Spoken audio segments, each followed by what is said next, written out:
আল্লাহর আযাব বড় ভয়ঙ্কর আযাব।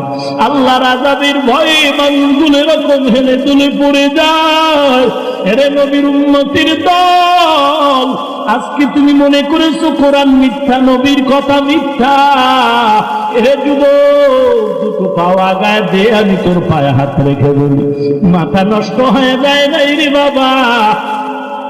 মাথা নষ্ট করে টুপি পরি নাই, টুপির কারণে মাথা নষ্ট হয় না রে বাবা।